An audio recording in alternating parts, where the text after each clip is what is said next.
तो कहीं ना कहीं स्वाधीनता के बाद करीब 55 साल 60 साल तक कांग्रेस पार्टी को शासन करने का मौका मिला। ग्राम पंचायत कांग्रेस की थी, नगर परिषद कांग्रेस की थी, महानगर पालिका जिला पंचायत कांग्रेस की थी, जयपुर में राज्यों में कांग्रेस का राज्य था, दिल्ली में कांग्रेस का राज्य था। पंडित जवाहरलाल नेहरू जी से लेकर आज तक अनेक सपने कांग्रेस के नेताओं ने लगातार खड़े किए, पर उसके बाद 55 साल का कांग्रेस का इतिहास और 6 साल में मोदी जी के नेतृत्व में भारतीय जनता पार्टी का इतिहास, इन दोनों बातों की अगर आप तुलना करेंगे तो आप विश्वास के साथ ये कह सकते हैं कि जो कांग्रेस 55 साल में नहीं कर सकी, वो भारतीय जनता पार्टी ने 5 साल में 6 साल में करके दिखाया। यही हमारी उपलब्धि है। मैं आपको बताना चाहता हूं कि 1952 भारतीय जनसंघ की स्थापना हुई। डॉक्टर श्यामा प्रसाद मुखर्जी पंडित जवाहरलाल नेहरू जी की सरकार में उद्योग मंत्री थे और बाद में उन्होंने अपने मंत्री पद का रिजाइन किया और उन्होंने उस समय जनसंघ की स्थापना की। और पहली बार श्यामा प्रसाद मुखर्जी ने देश की एकता और अखंडता के लिए आंदोलन किया। उन्होंने पूरी तरह से यह एल्गार किया कि एक देश में 2 विधान 2 निशान और 2 प्रधान नहीं रहेंगे। इस बात का जिक्र डॉक्टर श्यामा प्रसाद मुखर्जी ने किया। आपको पता होगा कि 47 के बाद जब हमें स्वाधीनता मिली तो राज्यों को खालसा करने का अधिकार पंडित जवाहरलाल नेहरू जी ने सरदार वल्लभ भाई पटेल को दिया और सरदार साहब ने उस समय पूरे राज्यों को खाली किया, राजाओं को खाली किया और उन्होंने पूरे हिंदुस्तान को एक संघ बनाने का काम किया। पर पंडित जवाहरलाल नेहरू जी ने केवल कश्मीर के बारे में पटेल जी को कहा कि ये मेरे ऊपर छोड़ दो, ये काम मैं करूंगा। अगर वही काम अगर वल्लभ भाई पटेल जी को मिलता तो शायद ये परिस्थिति नहीं आती। पर दुर्भाग्यवश पंडित जवाहरलाल नेहरू जी ने लाख कोशिशें की, शेख अब्दुल्ला जी को बहुत बार समझाने की कोशिश की, पर कश्मीर का मसला कभी उनके सामने वो सुलझा नहीं सके। हमारा जो संविधान है वो संविधान में 370 कलम है और ये कलम लिखते समय डॉक्टर बाबा साहेब अम्बेडकर जी ने, संविधान के निर्माता जो हमारी समिति थी, उन्होंने लिखा था कि 370 कलम ये भारत के संविधान में टेम्पररी है। और संविधान निर्माताओं ने ये अपेक्षा व्यक्त की थी कि जल्दी ही ये जो टेम्पररी कलम है निकल जाएगा, पर कांग्रेस के राज में कभी ये कलम निकल नहीं सका। जब मोदी जी के नेतृत्व में भारतीय जनता पार्टी की सरकार आई और अभी जब अमित शाह गृह मंत्री बने, तब पहली बार हमने सबसे पहला काम अगर अच्छी तरीके से किया है तो संविधान से 370 कलम हटाकर हमने डॉक्टर श्यामा प्रसाद मुखर्जी का सपना हमने पूरा करके दिखाया है कि एक ही देश में 2 विधान 2 निशान 2 प्रधान नहीं रहेंगे। देश में एक कानून चलेगा, हमारा राष्ट्रध्वज एक होगा, हर राज्य में मुख्यमंत्री होगा, कोई प्रधानमंत्री नहीं होगा। और पहली बार ये 370 कलम संविधान से निकालने का काम, वो धाड़स अगर किसी ने दिखाया तो भारतीय जनता पार्टी ने दिखाया। बहनों और भाइयों, ये 370 कलम क्यों नहीं हटा कांग्रेस के राज में? इसका कारण तुष्टीकरण के नीति के कारण कांग्रेस हिम्मत नहीं कर सकी। आज भी कश्मीर आतंकवादियों का अड्डा बनाने की कोशिश की जा रही है। पाकिस्तान को हमने 3 बार लड़ाई में हराया है और पाकिस्तान को इस बात का पता चल गया है 3 बार लड़ाई में हारने के बाद हम डायरेक्ट लड़ाई में हिंदुस्तान को जीत नहीं सकते, और इसलिए पाकिस्तान ने हमारे साथ प्रॉक्सी वॉर शुरू कर दी है। और ये प्रॉक्सी वॉर का मतलब यही है कि पाकिस्तान में आतंकवादियों को ट्रेनिंग देना और उनको हिंदुस्तान में भेजना।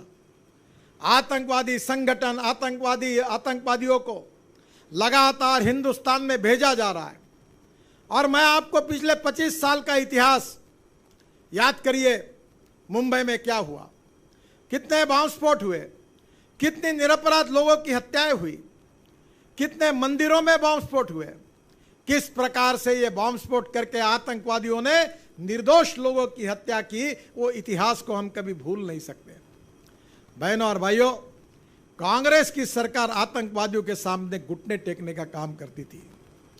मुझे याद है, मैं जब भारतीय जनता पार्टी का अध्यक्ष था तो उत्तराखंड में गया था, रैली हो गई, मैं निकलते हुए वापस हेलीकॉप्टर की तरफ आ रहा था तो एक बूढ़े गृहस्थ दौड़ते हुए मेरे पास आने की कोशिश कर रहे थे, पुलिस ने उनको रोका था। मैंने वो दृश्य देखने के बाद पुलिस को कहा उनको आने दो।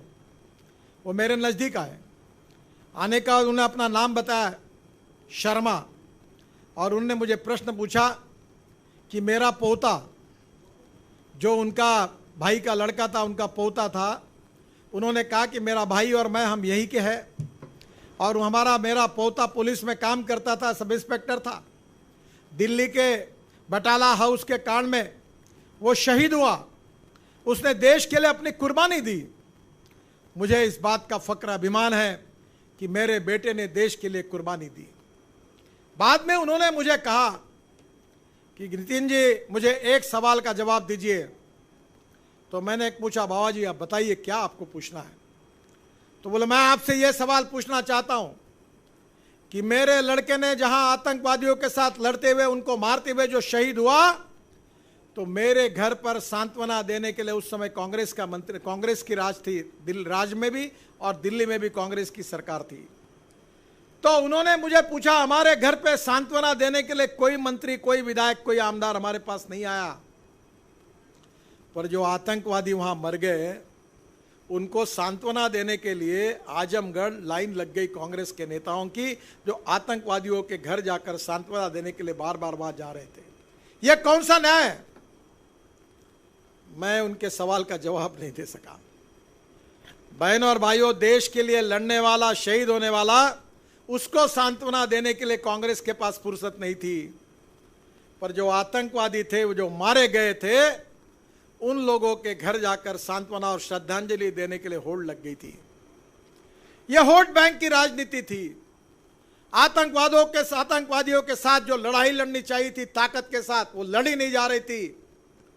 पुलिस वालों को स्पष्ट निर्देश नहीं दिए जा रहे थे। जब हमारी सरकार आई तब हमने, चाहे कहीं भी हो, आतंकवाद और आतंकवादियों संगठनों के साथ जो कड़ी लड़ाई की, उसका ही परिणाम है कि आज आतंकवाद लगभग समाप्ति के कगार पर खड़ा है। हमारे कितने जवान शहीद हुए हैं, कितने निरपराध लोगों की हत्याएं हुई है। हम विस्तारवादी नहीं है, हम कभी किसी देश में जाकर किसी प्रकार की, इस प्रकार की आतंकवाद जैसे विचारधारा का समर्थन हमने कभी किया नहीं है। हम शांति और अहिंसा चाहते हैं, पर मुझे विश्वास है कि शांति और अहिंसा प्रस्थापित वही व्यक्ति कर सकता है जो सामर्थ्यवान है, जो ताकतवान है। जो सामर्थ्यवान है, ताकतवान है, वही व्यक्ति, वही संगठन, वही सरकार अपने लोगों की भी रक्षा कर सकते हैं, और वही लोग आतंकवाद का मुकाबला भी कर सकते हैं और सत्य और अहिंसा को प्रस्थापित कर सकते हैं। दुर्बल व्यक्ति ने सत्य और अहिंसा पर कितने भी भाषण दिए तो भी लोग उसको कभी नहीं सुनते। और इसलिए एक तरफ भारत को सक्षम बनाना, सामर्थ्यवान बनाना, वो इसलिए नहीं कि हम विस्तारवादी हैं, हम किसी देश के जमीन को हड़पना नहीं चाहते, हम किसी देश में घुसना नहीं चाहते। भूटान जैसा छोटा सा राष्ट्र हमारे बाजू में, मैं वहां गया था भूटान में, पर कभी हमने भूटान की तरफ टेढ़ी नजर करके नहीं देखा। नेपाल के साथ हमने भाईचारे के संबंध रखे, हर बार उनके साथ खड़े रहे। बांग्लादेश को हमने स्वाधीनता मिला कर दी, पर 1 इंच जमीन हमने अपने पास नहीं रखी। हमने बांग्लादेश को स्वाधीनता मिलने के बाद हमारे वहां हमने शेख मुजीबुर रहमान को, हमारी भारत सरकार ने उनको प्रधानमंत्री घोषित करके उनके हाथ में सत्ता सौंप दी। ये इतिहास है। 1 इंच जमीन हमने बांग्लादेश की नहीं